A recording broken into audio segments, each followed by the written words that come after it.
sky's not blue.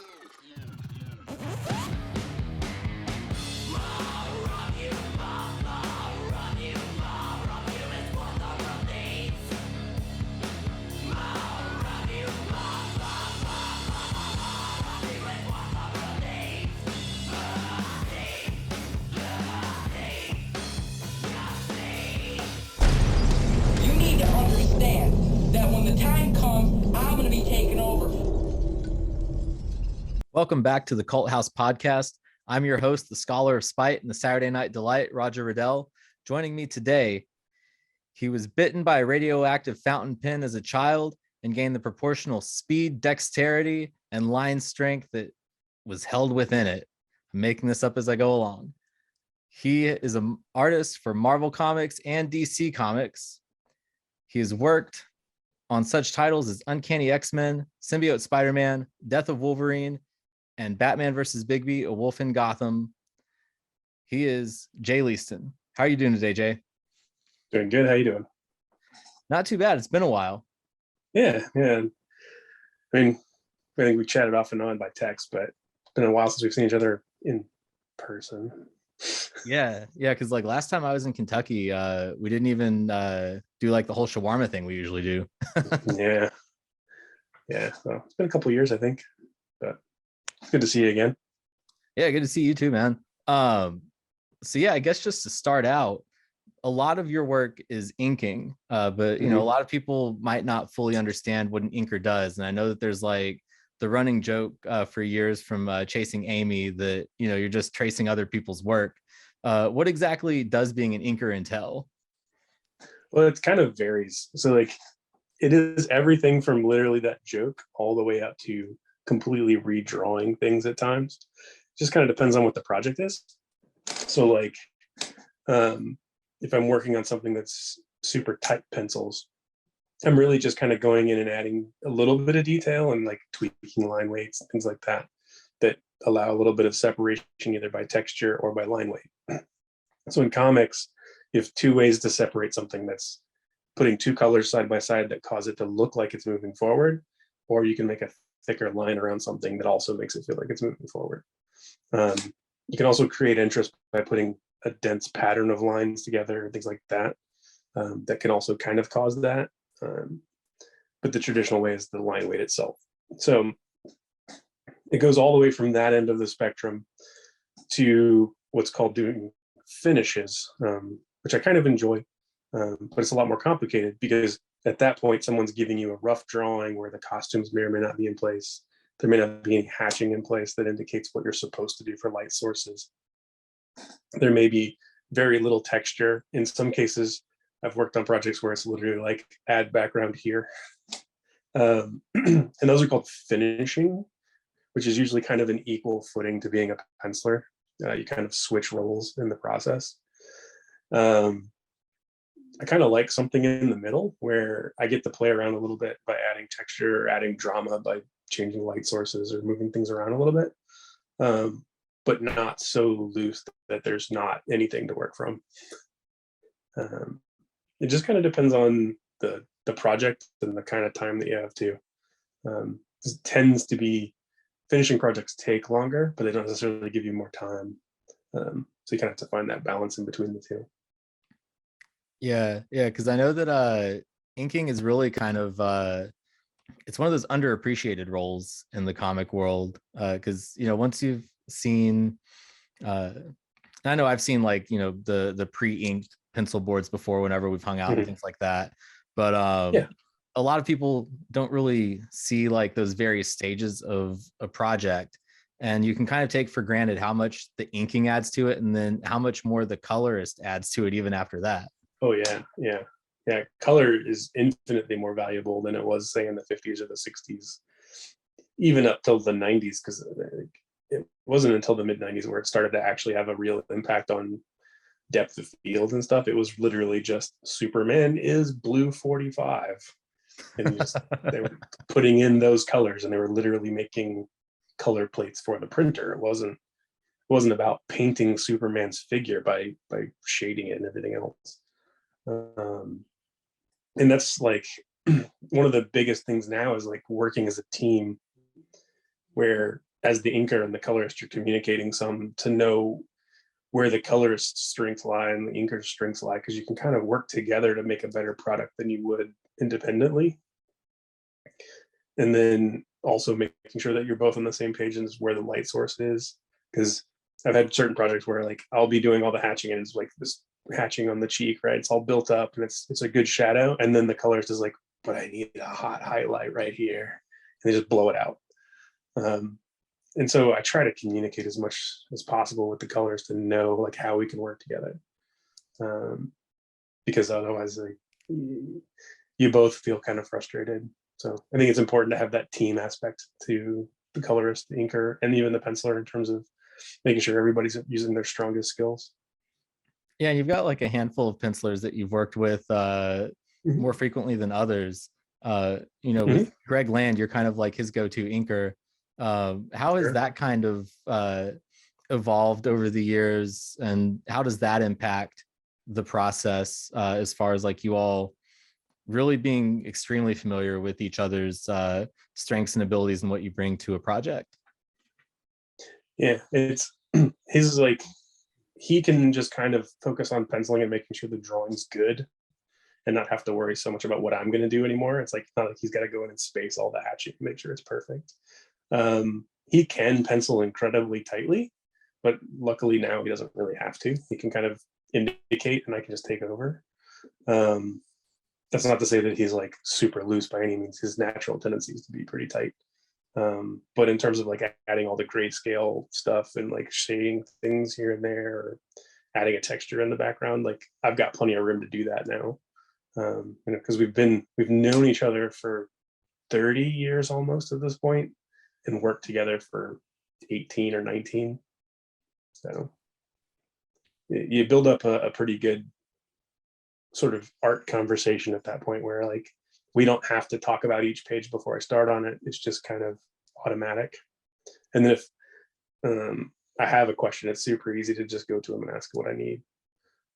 Whereas with other guys, it might be a little bit more intimidating. They'd be like, hey, I don't really understand what you drew here. That I don't really have that with him. It's like, I know what you were going for here, but I don't really know if I understand exactly what you mean by it. We can just kind of touch on those things and move on quick. Because it doesn't take too long to build those kind of rapport usually. And if it's like a weird conflict, every now and then, like the penciler and the inker just don't mesh. Like I try and acknowledge that pretty early, and I'm like, and go, yeah, that's not gonna be the best plan. We'll go our separate ways, because it's just better to not like put the penciler in a bad light, because what I'm doing isn't working for them. So I try and kind of see if I can figure out a solution for it, and if I can't, then we just talk through how to deal with it. Yeah, I feel like there's there can be that kind of thing with between the art team and like the writers sometimes too, where sometimes you see like an art team with a certain writer and it's really great, and then other times you can kind of tell as a reader that maybe things weren't like meshing as well as they could have. Sure, it's hard to know. The hard thing from the fan perspective is where that is. Like, is it because there wasn't enough time? Is it because the script was like, it's a penciler or whatever that like can really only do like solo books, and they got like a team of like 50 characters they got to draw? You're putting that person in a real bad spot. And so those are always tricky to navigate. The fans just kind of are like, that's not what I wanted, it's not what I hope for, or whatever. And sometimes it's the kayfabe thing where it's like, do you explain all this and kind of ruin the magic, or do you just kind of go, the next project will be better? I kind of tend to move that way. Yeah, and you broke in back. I guess it was the '90s when you did your apprenticeship with Silvestri, wasn't it? So kind of. So in 97, 98 at Chicago, like Wizard World, that's when I met all the Wildstorm guys and the Top Cow guys, and kind of started doing Ghost Ink assistant stuff through the mail. So they would mail me pages, and I would do like the panel borders and maybe fill in the blacks, or I would do like the horizontal lines of bricks, and then they would do the vertical lines. It was like really, really like minute little things here and there. but it was an opportunity to sort of build up my chops. And then in 2000, I moved to LA to work in the studio full time. So yeah, it's kind of like that Y2K transition period where I started doing work, but it was through the mail and then on site in 2000. Yeah, what was it like getting to learn from Silvestri and that whole group of guys, especially just as being an X-Men guy, and like he was one of the big X-Men artists back in the day. Yeah, well, he was the X-Men artist for me. Yeah, like when I first started reading comics in like 6th and 7th grade is when he was transitioning from drawing the X-Men to drawing Wolverine. And so like there was this like 2-year backlog of his X-Men books, and getting the new Wolverine books as they were coming out was just fantastic. Because to me, he's probably the best artist of that era. Like just the way he draws is much more artistic. It's much more flowy. A lot more concerned with like making sure the layout is good and the page reads a certain way. There's other guys who you might say are more dynamic or had more like commercial appeal or whatever you want to say. But overall, I think he was probably the best. Yeah. I mean, that's kind of the way that I am with McFarlane and Larson when it comes to Spider-Man stuff, because that's like they defined Spider-Man for me as a kid. Oh, totally. Yeah. Yeah. It's like I got into McFarlane really with Spawn. Like for whatever reason, I got to Spider-Man after I got to the X-Men. So like by the time I started buying Spider-Mans, I think that was right as Larson took over. So that was what imprinted in me is like that's Spider-Man. And then when I went back and saw the Todd stuff, I was like, this stuff is insane. It's like a totally different level of like bending the body around and doing all kinds of crazy stuff. It was super dynamic, and I think he really brought a lot to comics today by doing Spider-Man the way he did at that time, like being totally willing to bend the body in ways it doesn't work because he's Spider-Man. Just smart stuff. Yeah. I mean, that whole group of guys who split off and started Image really just kind of redefined what you could do on the page of a comic book, just as far as even the rules of the boxes and the panels and everything. A lot of breaking the panel structure stuff came from not necessarily directly from those guys, but they really laid into it. And then not being afraid to make a splash page to sell the book for one, but also use it as a storytelling element to make people pause and think. Yeah. I mean, there's guys back in the day that you can kind of see the early stages of that with, where they were kind of testing the waters. Like Ross Andrews, one that sticks out to me, where he was messing around a little bit with the panel structure and using more splash pages and everything. And the next day was like Golden. Byrne was fairly traditional with that, but would occasionally do it. And obviously Art Adams, when he got there, like that turned up even more. From your time learning from Silvestri and the Wildstorm guys, what were the lessons that you took away from that the most, that kind of have influenced your approach to mentoring artists like Justin Mason and Anthony Fowler? Well, a lot of that was, one of the things that Mark really kind of hammered on was that each generation was kind of responsible for educating the next generation of comic book artists. And that it didn't really matter, like if it was an inker helping a penciler helping an inker, but none of that really mattered. Like any information you can give them improves the overall comic book world. Like there is the Kubert School, and there are some programs for drawing comics, but for the most part, those aren't available to everybody. And they aren't necessarily always the best path for everybody. Like some people aren't necessarily students, they're actors. They just do what they do.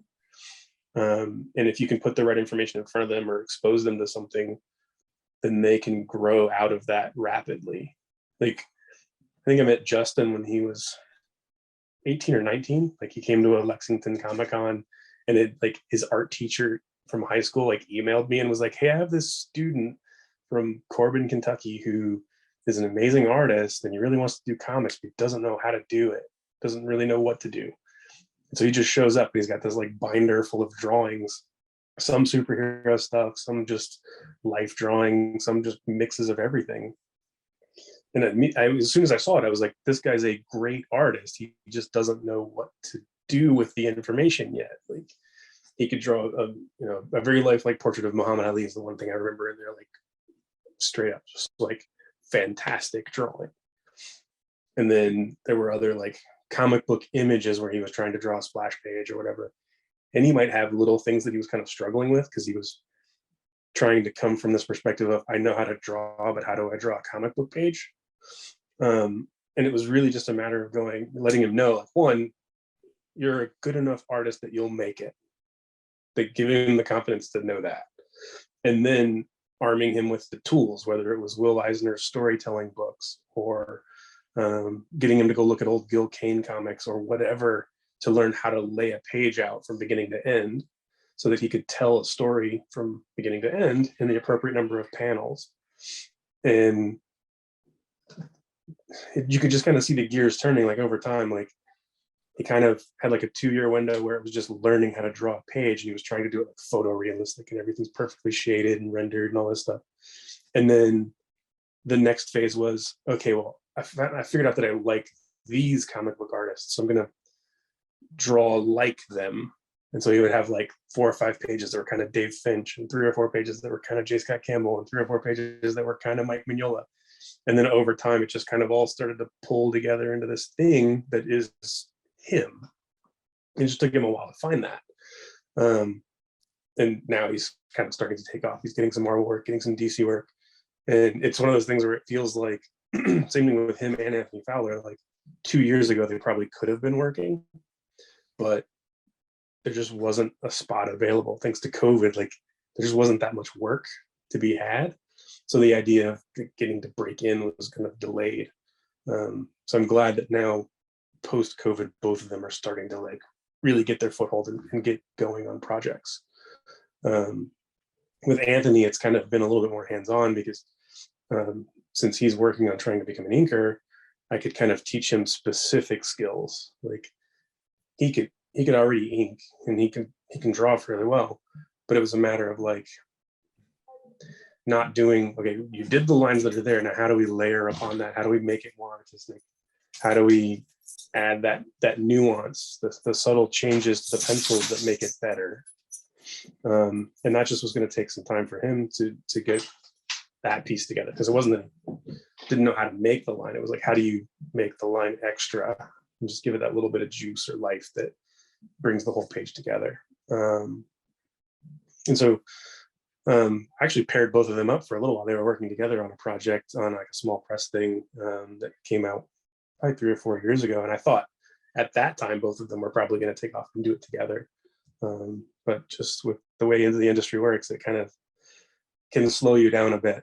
Like when I met Bob Schreck, like 96 or 97, I was 18 years old, 20 years old. And he basically told me, he's like, you're ready today, but someone else has to sort of fail or miss their deadline, or there has to be a reason that they're looking for new talent. There has to be something that causes them to say, okay, we can use a new person today. And I've tried to instill that in everybody that I've talked to that's kind of been working their way up to being a professional. It's not always when you're ready, it's that you're ready when the opportunity arrives. Because 9 times out of 10, when you're ready, doesn't mean the industry is ready. You might have a style that doesn't fit for the modern day. Like that's totally possible. There's tons of pros that were amazing artists, but at the time when they were amazing, the industry wasn't ready for that, because it might have been, a phase of comics where realism was really popular. So a cartoonist like Bruce Timm wasn't as popular, or Bruce Timm's style is popular, so a guy like Brian Hitch is less popular. Like, those things just kind of ebb and flow. And so you might be ready to draw comics when comics isn't ready for you. That's the hardest thing to understand when you're breaking in, because you're like, I know I'm good. Why am I not getting this opportunity? And that part's just really tough. Yeah. I mean, it's been really cool seeing Justin's style evolve over the years too, because I first met him at New York Comic-Con in 2016 when you all let me crash on the sofa in your hotel room. And I remember he did a sketch of Venom for me that I still have, that I didn't even ask for, because he's just like such a sweet dude. Like in retrospect, I used to troll the hell out of him over the Sam Raimi Spider-Man movies just to get him to react. And like now I feel bad about it because he's such a nice guy. Yeah, but he's got a good sense of humor. He took it in all in stride. Yeah, like, and that's the thing, is like in the end, someone with a good heart like that is gonna make it. Like, you just hope that they don't get jaded before they get their chance, because someday he's gonna help someone else. That's what's important. Yeah. So what's life been like without conventions for the last couple years? That's weird, isn't it? Like, I'm used to doing 6 or 8 shows a year. It's kind of built into my schedule, and they kind of double as vacations that are also twice as much work as a regular day. So like right as we went into COVID, I actually got really sick. Went to a show in Dallas, got really sick, and then went to C2E2, and that's like when the quarantine stuff started. It was like literally the week after C2E2, and you could tell things were different. Like there were guys from Italy that weren't allowed to come to the show, and just limitations on certain things. And it was like, okay, this is about to be different, like just completely different. But how? And so we started doing things virtually. Like I had a guy that would receive comics, and then I would do a signing in person, and he would like record as I went and did the signing and stuff like that. So it was a little bit of the comic book convention experience of getting to sign books for fans and communicating a little bit, but not like it used to be. It's much more separated, and like I was kind of talking to him, and I was hoping what we could do at one point was like do store signings where it's like virtual store signings. Like we're on a Zoom call like you and I are now, and that person's on the other side, and I'm signing the books for them and talking to them, and I can take as much time as I want to talk to them, sign the books, and then have them mailed back to the store. It was just too complicated to get that to work out. Like if someone had figured out how to do that right, I think they would have like created this virtual online comic book convention thing that would have really taken off. Because now going back to conventions with the limited attendance, wearing the mask, and working with distance and everything else, it's a little less personal than it used to be, because I can't just sit at the table and sign and talk to somebody and they're like right here, we're having a conversation, because we've sort of all adjusted to this give me my 6 feet vibe. That just makes it a little bit more formal. Like the 2 conventions I've been to so far, like we still get to have good conversations, and there's not as many people, so we can have longer conversations, but it's not as personal. So I'm curious as to how that's going to go forward. Like I don't think my next convention that I'm going to do is until February with C2E2's next show, not the one in Christmas time. And that'll be like the first big show, and I'll kind of get to see what it's really like. But I just have no clue how it's going to have permanently changed the comic book show experience. I don't know. Like, have you done anything like travel wise with that kind of stuff since COVID? No, I haven't even been to back to Kentucky since like late 2019. I've basically existed within like for the most part within a 5-mile like radius. Although I went to a wrestling show in Baltimore a few months ago. Yeah, it's like the biggest thing that I've gone to. Did you go to an AEW show or? No, it was Ring of Honor. Oh, cool, sweet. Yeah. I keep wanting to get back into wrestling because I love the storyline aspect of it, and the sort of like real life superhero vibe. And I'm buddies with Daniel Warren Johnson, and he talks about it constantly, and I keep like just kind of living vicariously through him with that whole world. I think it's something I might go check out a couple of shows when we get to like a real post-COVID time, so that I can kind of experience that again live. My best friend growing up, he was a huge wrestling fan, and we did that. Every couple of months we'd go to a wrestling show, and it's a great experience. Especially as a comic fan, I feel like there's a lot of crossover there. That's kind of not totally disclosed, sort of like the male soap opera of both things. Like we're tough, but we're still having these super dramatic backstories, and like everybody's got beef with each other, and like all that stuff is kind of fascinating. Yeah, like I've done that, and then I'm about to go to a few metal shows coming up here, so I'll see how that is. They're requiring the proof of vaccination, masks, and all that, Mm-hmm. which makes sense. But I'm kind of hopeful that over the next year, things will probably, I think, get a little bit more back to whatever normal is, because Mm-hmm. now they've got the vaccines for pretty much all ages at this point, and they're like developing treatments and stuff too. So Yep. I think eventually, a few years down the line, we'll just look at this like it's the flu, but it still doesn't make it any less awful than it's been. Yeah. Yeah. We sort of ventured out. We did that Louder Than Life show because we wanted to see Metallica, and like, I don't know if I'm going to get to see him again at any point. So I took that chance, and we ended up getting like the VIP passes and like hovering in areas where no one else was for a while.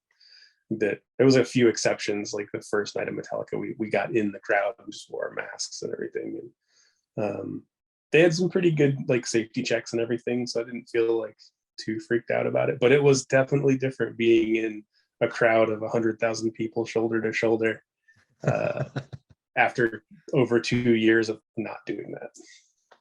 Yeah. So I survived, so I feel pretty good about it. But I was glad I got to do the experience one way or another. Yeah. What was it like as a comic pro last year during like that span of something like 2 or 3 months where Diamond was kind of shut down, and there weren't like new books coming out there for a while? Yeah. It was interesting for me. Like, I was kind of one of the lucky ones that Marvel told me right away, like, don't worry, you have plenty of work. Like, they even like gave me a project to do pencils and inks from someone else's layouts at one point, to make sure that I kept working. So I know that was a different experience than some. But it was certainly unnerving, like when Diamond kind of shut down, and it was, what are they coming back, or how are we going to handle distribution going forward? Because it was like now 3 potential distributors, which overall I think is probably healthy to have more than one, just because you reduce some supply chain problems and you keep competition in the industry in general. When we only have one distributor, you only have one distributor and they can do whatever they want.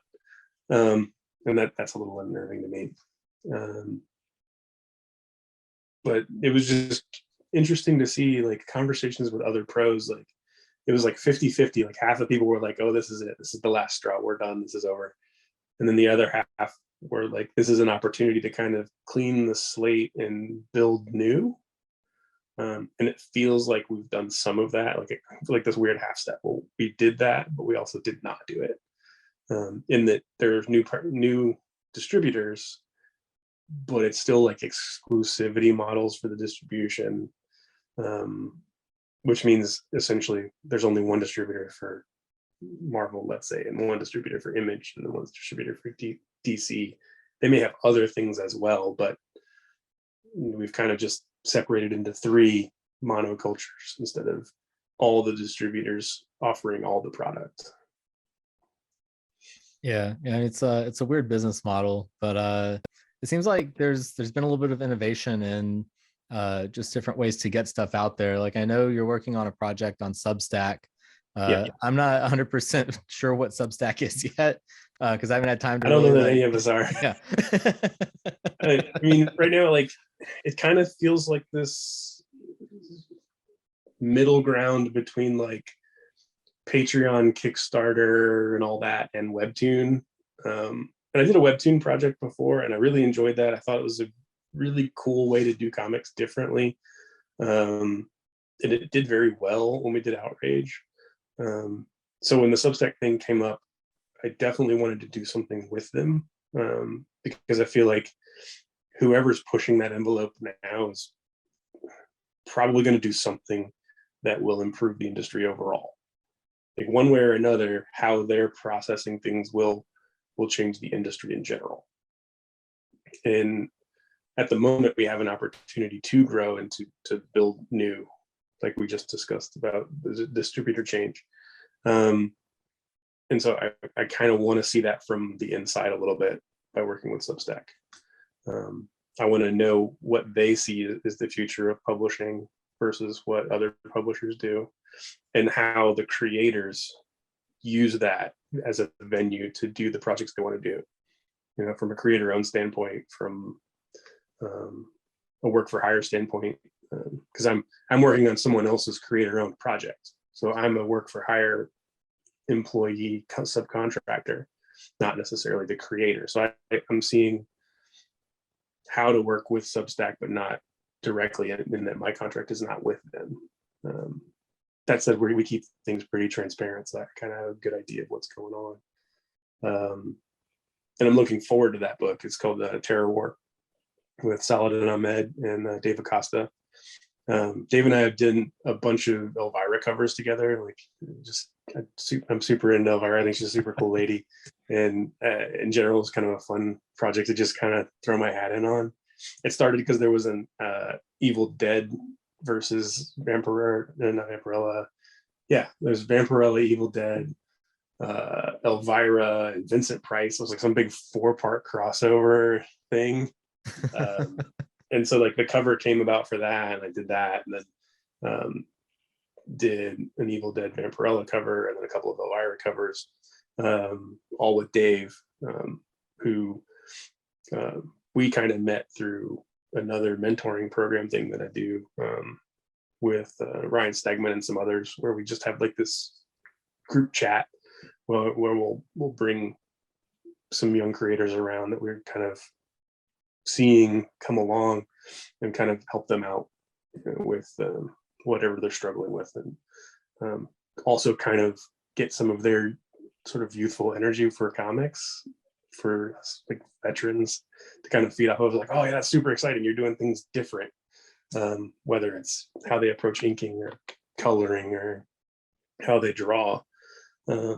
As a veteran, I can still learn from those guys and pick up little bits of information that they're kind of putting out there, like showing me some new artists I'd never heard of, like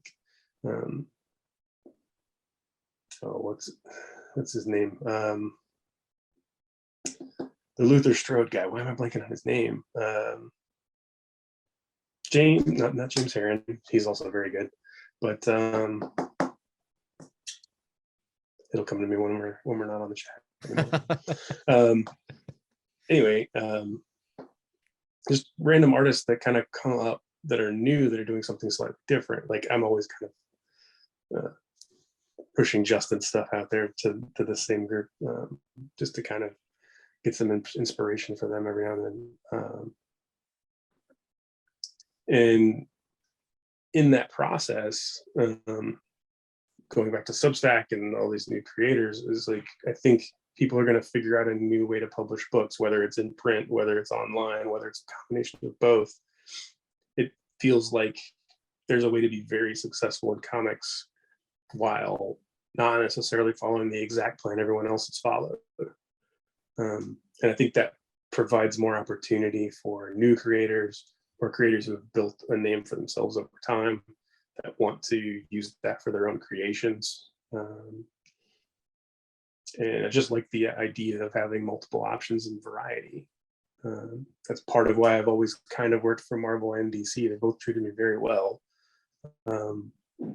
But overall, I kind of like to work with both to know how things are going in the industry overall, not just sort of a monoculture of what I think is going on. Yeah.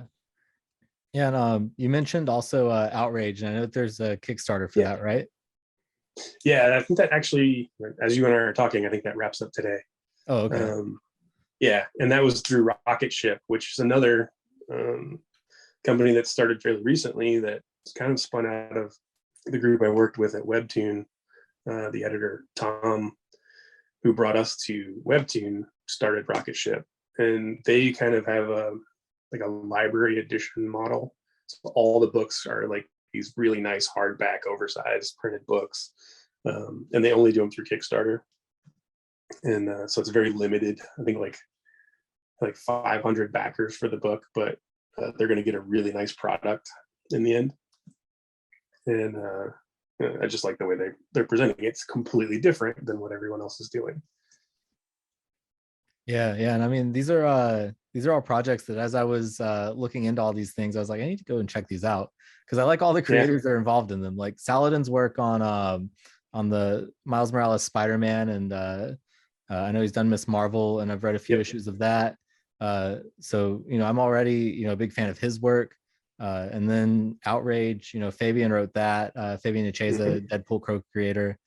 So anything that there's, I've gone from this thing where like when we first met, I used to just kind of follow books because I like the characters, and I've kind of like shifted to where I follow different creators now too.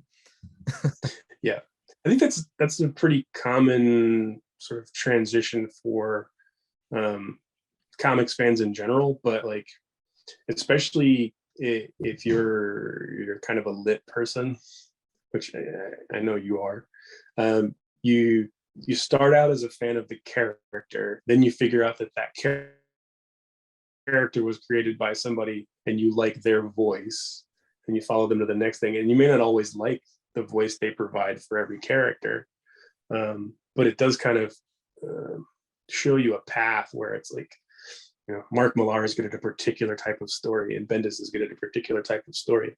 And so there's a lot of people who will say, I don't like this creator because they did this to this one particular character and I don't like that.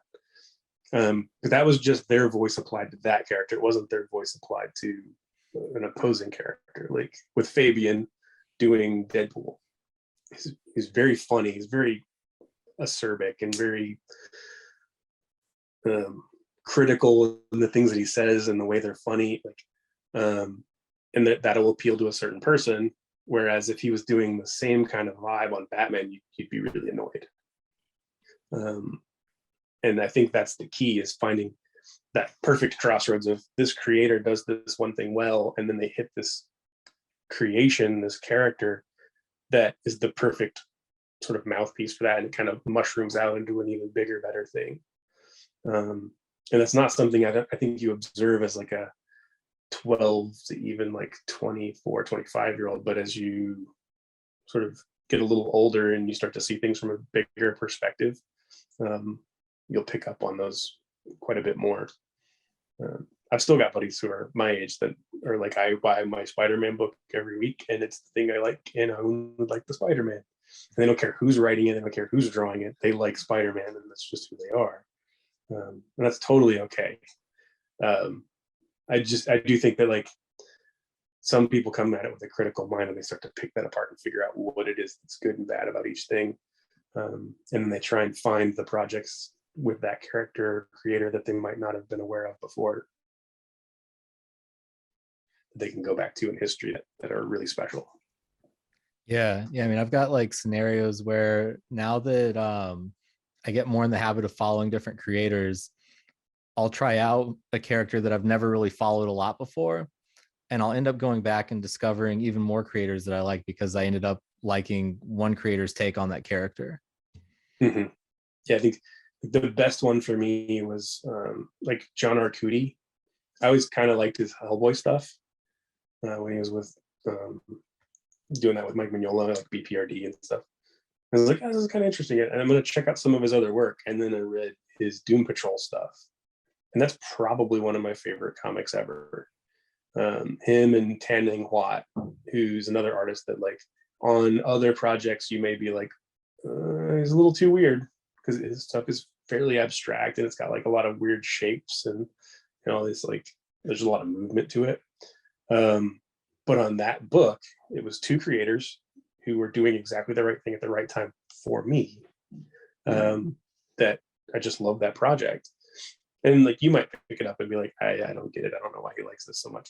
But for me, it was the crossroads of like Tan's kind of weird, abstract, slightly uncomfortable drawings, where like everyone just seems like they're tense, and not in like a gritting your teeth sort of way, but in like a uncomfortable with who I am way. And that's what's perfect for Doom Patrol. And then John Arcudi's voice applied to that with all the characters kind of reinforces that too. It was like all these characters who weren't intended to be superheroes and weren't intended to have these powers or look this way or feel this way, whatever the case may be. He was really good at kind of tapping into that insecurity in the character. And then when you just lay those two things over each other, it's perfect. Yeah. I mean, I kind of had that with so I had read Tom King's Batman, and I really enjoyed that. And I went back after that when I found out that he had done a volume of Mr. Miracle, and I bought that. Yeah.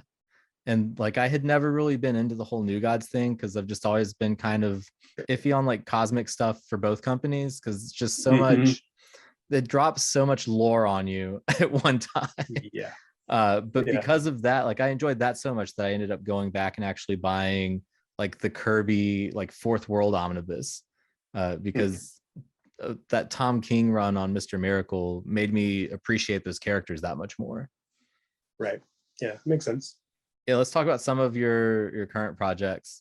So for the last couple of years, you've been doing the Symbiote Spider-Man miniseries.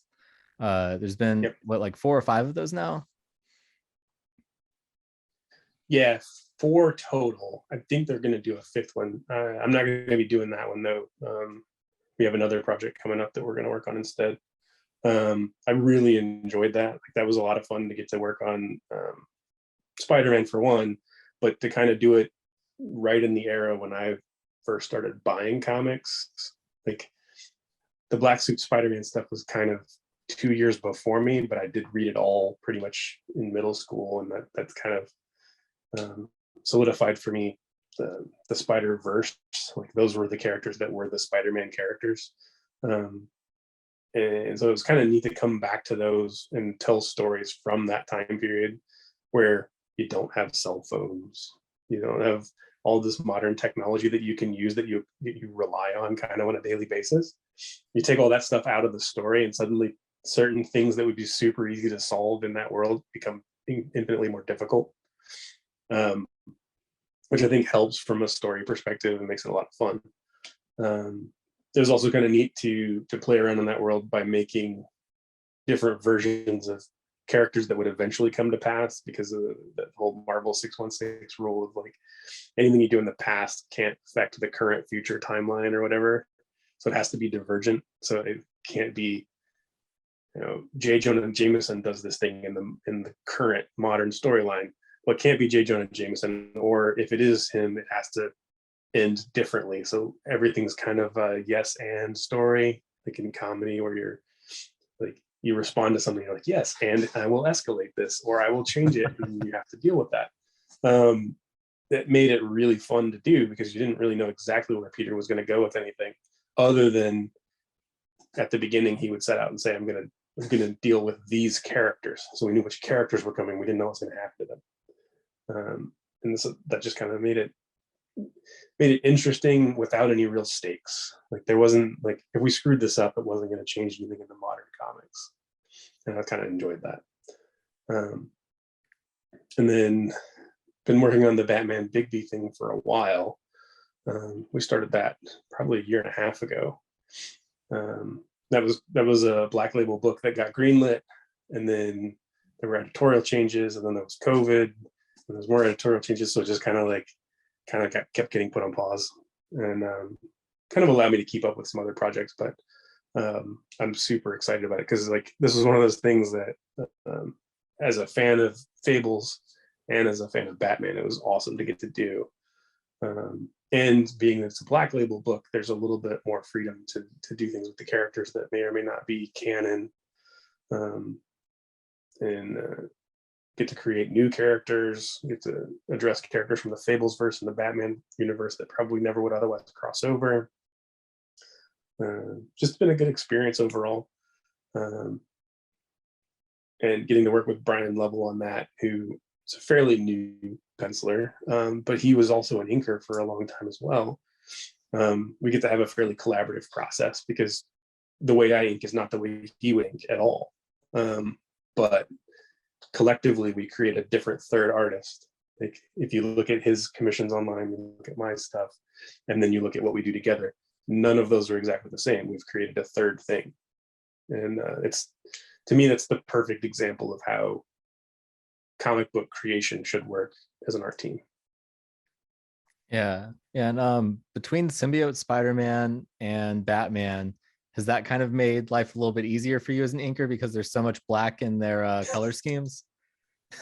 I mean, I'd much rather work on a black suit Spider-Man than like a super webby Spider-Man for sure. Like if you get into like the Scarlet Spider stuff where the webbing is all kind of crazy, and like the thing that people don't really understand about Spider-Man's webbing is if you do it wrong, you kind of invert the 3D effect, and then it makes everything flat and like becomes 2D objects, and it's very easy to make it static.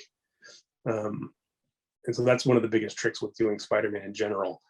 So having the black suit is pretty much just this really cool logo, some eyes, you know, makes it much easier on the overall design aspect for sure. And you can do some really cool graphic stuff with the silhouette.